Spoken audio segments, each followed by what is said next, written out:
Dear judo family, following the conclusion of this long Olympic period, 1 year later than expected due to the COVID pandemic situation, we are now looking forward to the next Olympic cycle up until 2024. We have received proposals and recommendations from national federations for rule amendments or changes. The IJF is working hard to continue modernizing our beloved sport, and with the input of our partners, we are happy to present the updated rules which will come into force from start of 2022 till the end of 2024. The purpose of these rules is to protect athletes and our sport as a whole, while promoting judo to be more dynamic, more attractive for the public and the media. So let's look at the new rules.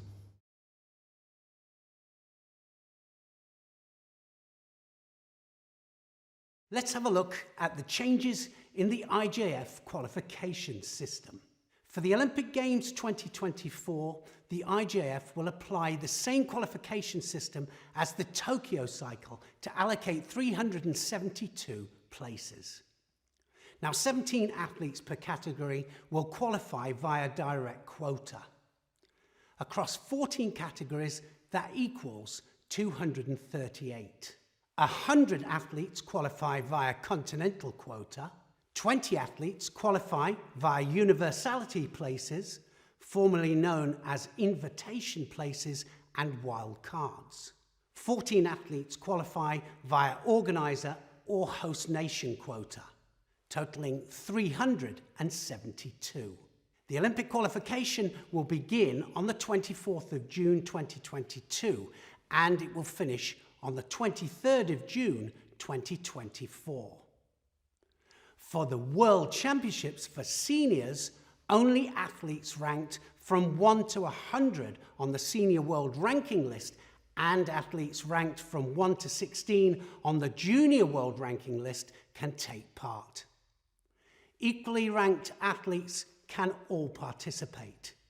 The IJF Head Sports Director will select and communicate a date when the Senior World Ranking List will be used for qualification and seeding for the World Championships for seniors. The new weigh-in times will be 1800 hours, 6 p.m. on the day before the competition. Organisers of World Championships for juniors and World Championships for cadets, cities and regions, could have additional wild cards for their local and regional athletes, not affecting national federation quotas. Now, the number of athletes proposed by the local organising committee must be agreed by the IJF Head Sport Director and be aligned appropriately with the World Ranking List points. For all participants of World Championships for juniors and World Championships for cadets, minimum technical requirements will be requested under the supervision of the IJF Academy.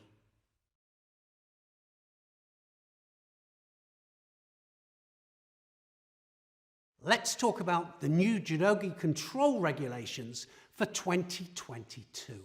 In the event that the judogi does not comply with the current rules at the official judogi control, the competitor will be given a second and final chance. Now, if the judogi does not comply, the competitor will be disqualified from their contest. A preliminary judogi control will operate from 2 days before the competition, and this measure aims to help the competitors get another judogi and have their back number sewn in the event that they fail the judogi control. This service will be operational throughout at dedicated communicated times. 2 days before the start of the competition, the host country will try, within the context of the sanitary conditions in force, to provide judogi for sale in partnership with a local provider. The distance of the crossing points of the jacket at the belt level is increased up to 25 centimetres instead of 20 centimetres previously. The jacket must cover the buttocks of the competitor extensively with an additional margin of 5 centimetres. Soccer teki will be made available in the warm-up area so that the competitors can check the compliance of their judogi before proceeding to the official judogi control. The new measures will be circulated to all IJF national federations. The General Secretariat and the Education and Coaching Commission can be contacted by email for any further details and information. gs@ijf.org, manager judo ECC@Yahoo.fr.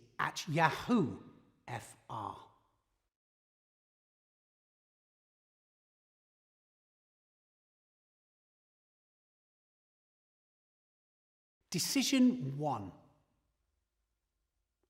Scoring for actions that without stopping are a continuation of techniques. If there is a stop in the action, there is no score.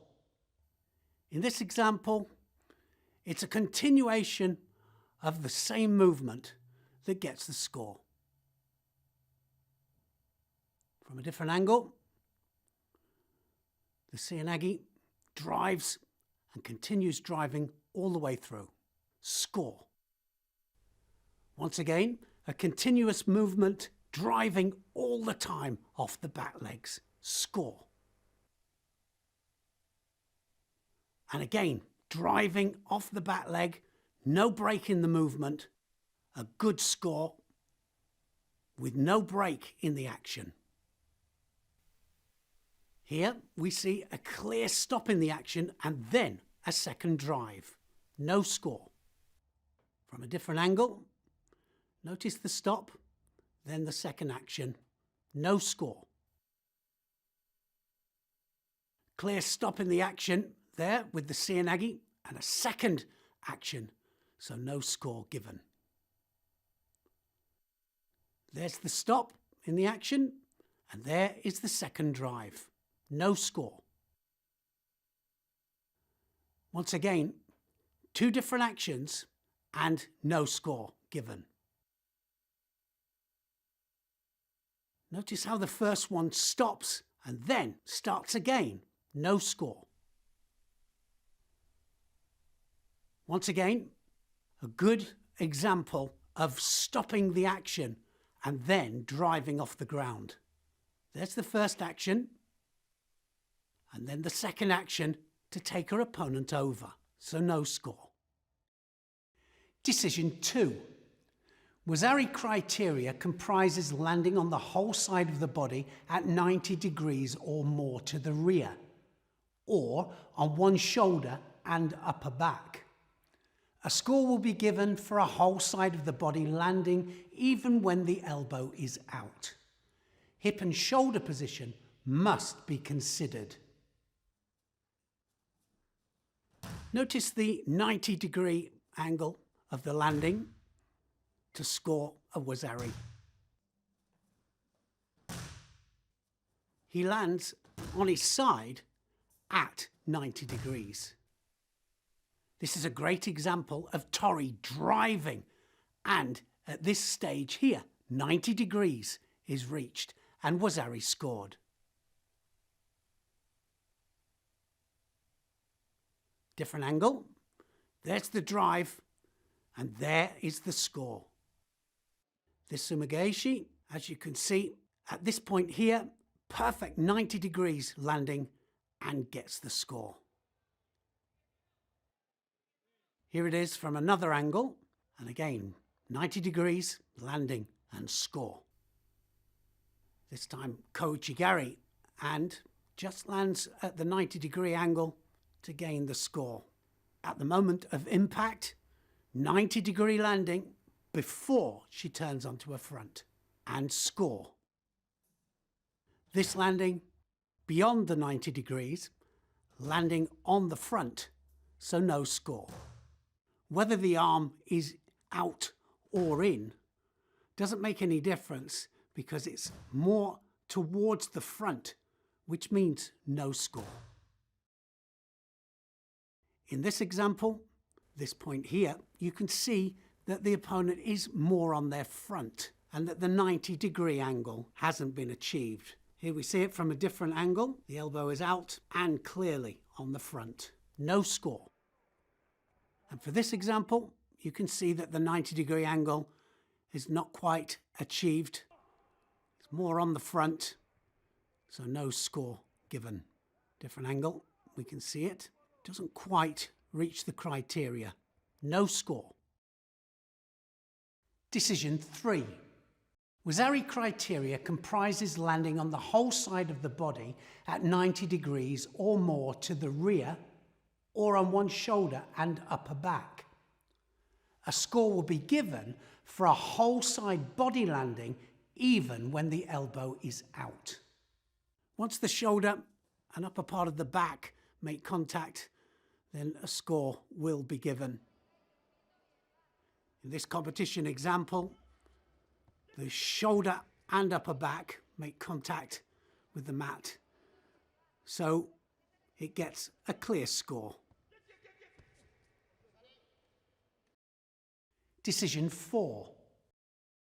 Landing simultaneously on 2 elbows or hands towards the back is Wazzari for Tori and Shido for Uki.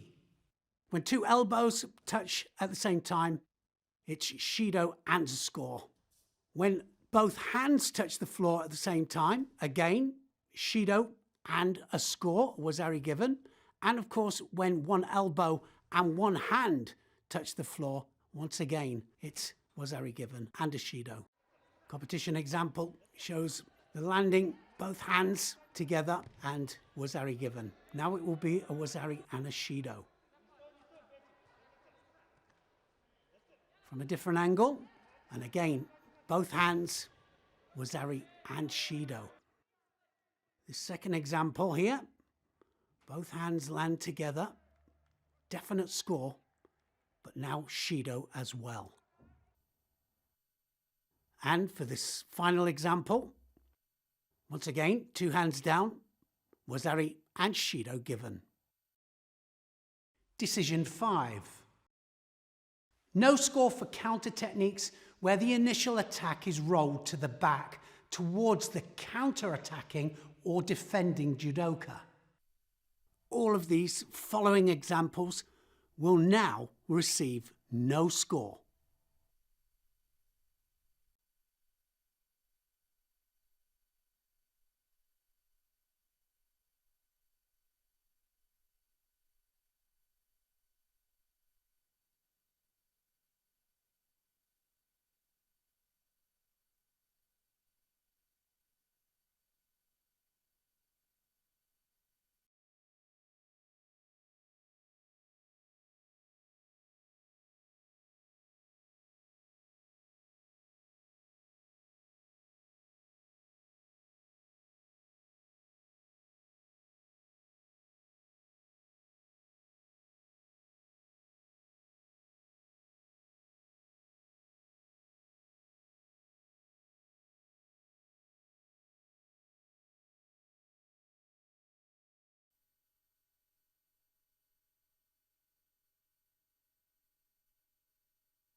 Decision 6.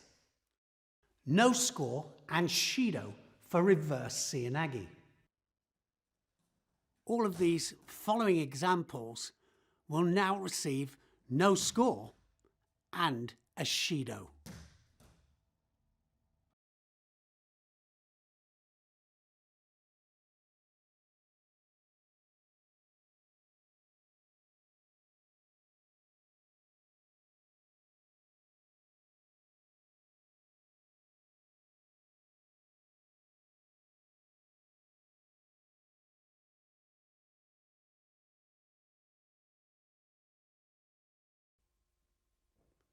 Decision 7. Gripping under the belt in the end phase of a throwing technique is allowed if the opponent is already in newaza. If the throwing technique is interrupted, gripping under the belt is a newaza action. This example, the action is not affected by touching the leg, so the score will be given.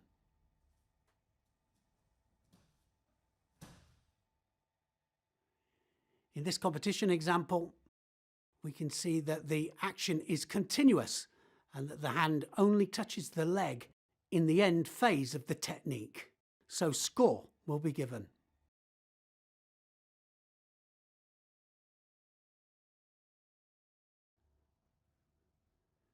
If there is a stop in the action, then it's classed as newaza. So you're allowed to take the leg. Here we can see two different actions and then the newaza roll.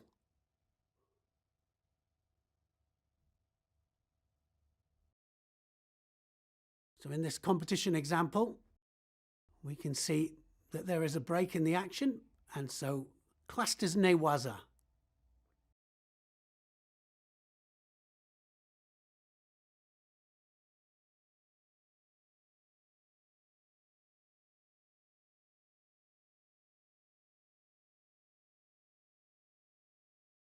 Decision 8. Collar and lapel grips are allowed if not negative. As long as Tori is not deemed as being negative but trying to throw their opponent, then they won't be penalised for this lapel and collar grip.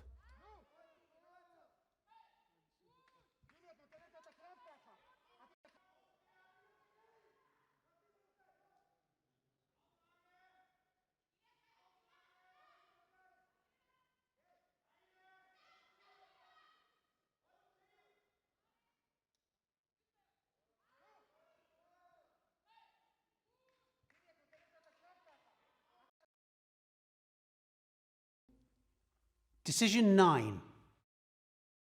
Belt grip,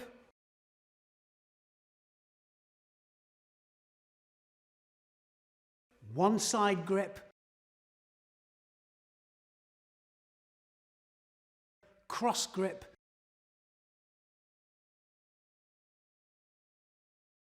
pistol grip,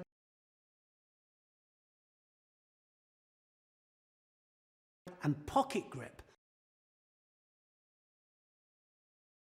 are not traditional grips. If taken, time will be allowed for the preparation of an attack. Decision 10. Breaking the grips and immediately taking grips is allowed. Breaking grips and not taking a grip immediately is shido. In this example, Tori immediately breaks the grip, but then tries to take the grip, and that is allowed.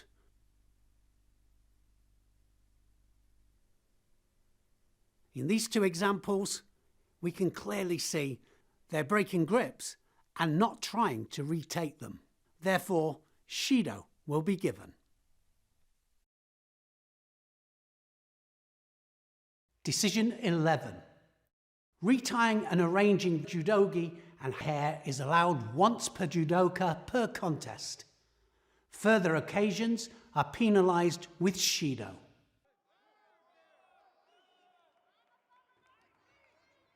The first time will be allowed. Any time after that, shido will be given.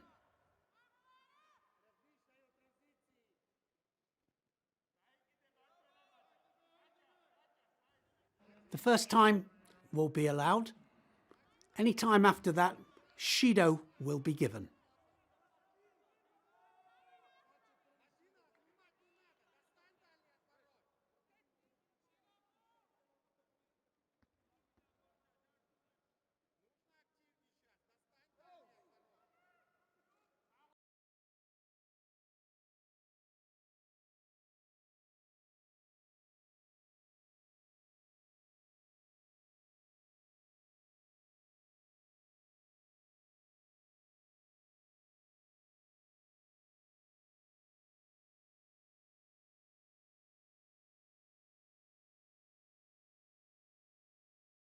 Decision 12.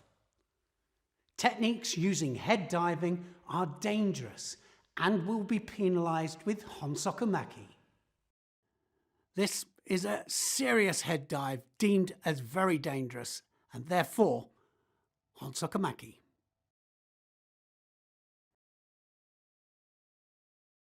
Once again, Tori throwing himself onto his head, therefore Honsokamaki.